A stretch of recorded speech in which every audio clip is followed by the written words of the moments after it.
নমস্কার বন্ধুরা, সোমাদির রান্নাঘরে সবাইকে স্বাগত। আশা করছি আপনারা সবাই খুব ভালো আছেন। আজ আমি নিয়ে এসেছি দারুণ স্বাদের একটি ইলিশের রেসিপি, ডবগা জিরা ইলিশ। ইলিশের অনেক রেসিপি আমরা খেয়েছি, ইলিশ ভাপা, ইলিশ পাতুরি, সর্ষে ইলিশ, কিন্তু এইভাবে জিরা ইলিশ করে একবার দেখতে পারেন। আশা করছি আপনাদের সবার খুব ভালো লাগবে। সম্পূর্ণ ভিডিওটি দেখার জন্য অনুরোধ রইল। আমার চ্যানেলের নতুন বন্ধুদের কাছে অনুরোধ, আমার চ্যানেলটিকে সাবস্ক্রাইব করে পাশে থাকা বেল আইকনটি প্রেস করবেন, কারণ আমার সমস্ত রান্নার নোটিফিকেশন সবার আগে আপনাদের কাছে পৌঁছে যাবে। ফেসবুক বন্ধুদের কাছে অনুরোধ, পেজটিকে ফলো করার জন্য। এখানে আমি 4 পিস বড় সাইজের ইলিশ মাছ নিয়েছি, নুন হলুদ মাখিয়ে নিয়েছিলাম। এবার আমি 10 মিনিট রেস্টে রেখে দেব। জিরা ইলিশ বানানোর জন্য 1 চামচ জিরে আর 2টো শুকনো লঙ্কা নিয়ে নিয়েছি।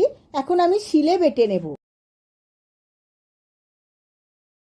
এখন একটা ফ্রাই প্যান নিয়ে নিয়েছি, এর মধ্যে দিয়ে দিলাম 4 পলা সর্ষের তেল, আর দিয়ে দেব 1 চামচ হলুদের গুঁড়ো, কালারের জন্য দিয়ে দেব 1 চামচ কাশ্মীরি লঙ্কার গুঁড়ো, আর যে মশলাটা আমি শিলে বেটে নিয়েছিলাম জিরে আর শুকনো লঙ্কা, সেই মশলাটা এর মধ্যে দিয়ে দেব, আর দেব স্বাদ মতো নুন।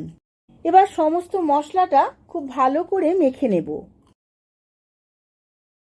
আমরা বেশিরভাগ সময়ই জানি ইলিশ মাছ সর্ষে বাটা দিয়েই খুব খেতে ভালো লাগে, কিন্তু জিরে আর শুকনো লঙ্কা দিয়ে এইভাবে যদি একবার ডবগা ইলিশ আপনারা রান্না করেন, তার যে কি অনবদ্য স্বাদ হয় আপনারা না খেলে বুঝতেও পারবেন না। সমস্ত মশলাটা খুব ভালোভাবে মেশানো হয়ে গেছে। এবার নুন হলুদ মাখানো মাছগুলোর গায়ে সমস্ত মশলাটা এইভাবে মাখিয়ে নিতে হবে।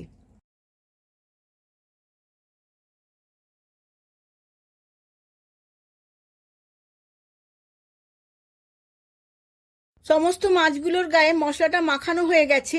এবার অল্প একটু জল দিয়ে দেব।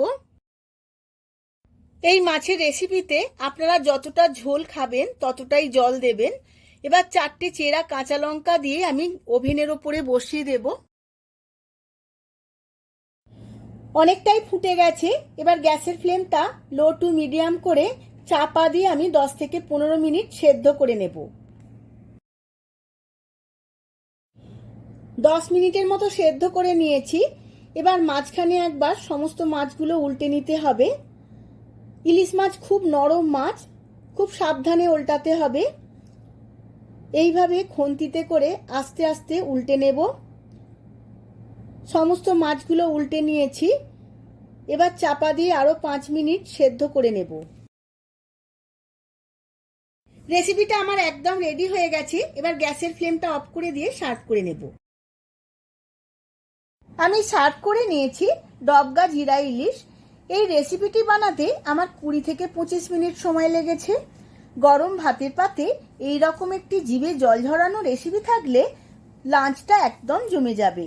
আপনারাও এই একইভাবে বাড়িতে একবার বানিয়ে নিন, আর কেমন লাগলো আমার কমেন্ট বক্সে কমেন্ট করে জানান। ভিডিওটা যদি ভালো লেগে থাকে ভিডিওটিতে প্রচুর প্রচুর লাইক শেয়ার করবেন। আজ তাহলে আসি, আবার দেখা হবে পরবর্তী ভিডিওতে আরও একটি নতুন রেসিপি নিয়ে। ধন্যবাদ।